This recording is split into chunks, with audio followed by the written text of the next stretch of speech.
పుత్ర పవిత్రాత్మ నామమున ఆమేన్. క్రీస్తునాథుని యందు ప్రియమైన దేవుని విశ్వాసులారా, తపస్సు కాలం 24వ రోజు ధ్యానాంశము కృతజ్ఞతలు, స్తుతులు, ఆరాధన. కృతజ్ఞతాస్తుతులతో ఆయన మందిర ద్వారమున ప్రవేశింపుడు, స్తుతి గీతములతో ఆయన ఆవరణమున అడుగిడుడు, ఆయనకు వందనములు అర్పింపుడు, ఆయన నామమును కీర్తింపుడు అని కీర్తనకారుడు 100వ కీర్తన 4వ వచనంలో తెలిపినట్లుగా మనమందరం కూడా దేవుని యొక్క అనుగ్రహాలను, దేవుని యొక్క దీవెనలను మర్చిపోకుండా దేవుడికి ఎల్లవేళలా కూడా కృతజ్ఞులై వందనాలు, స్తుతులు చెల్లిస్తూ ఉండాలి. మనము దేవుని సన్నిధిలో ప్రార్థించుటకు చేరినప్పుడు మనకు దేవునికి మంచి సంబంధము ఏర్పరిచేది కృతజ్ఞతాస్తుతులే. ఇజ్రాయేలీయులు చేసిన స్తుతులు సింహాసనంపై ఆసీనుడై వారి మొరలను వినడి వారిని కీర్తనకారుడు పలుకుచున్నాడు.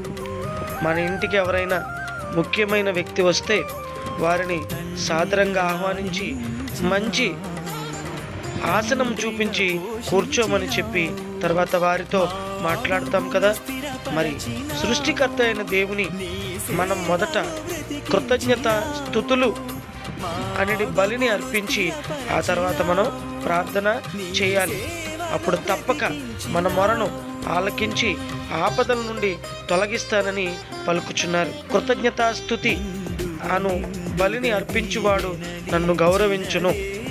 మన ప్రార్థనలో ముందు దేవునికి బలి అర్పించి గౌరవించాలి.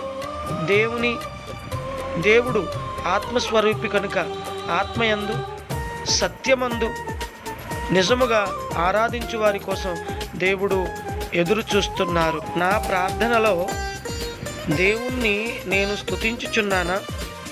కృతజ్ఞతాస్తుతులు సమర్పించే అలవాటు ఉన్నదా?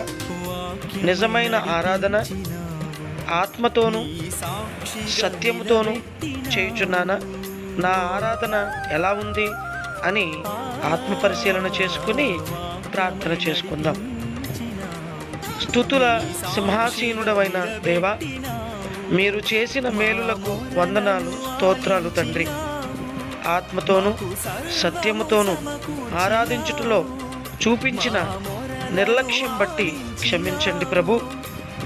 మీ నుండి ఎన్నో ఆశీర్వాదాలు పొంది తిరిగి కృతజ్ఞతలు చెల్లించు మంచి హృదయము నాకు ప్రసాదించమని మా నాథుడైన క్రీస్తు ద్వారా మనవి చేయుచున్నాము. ఆమేన్. పితా పుత్ర పవిత్రాత్మ నామమున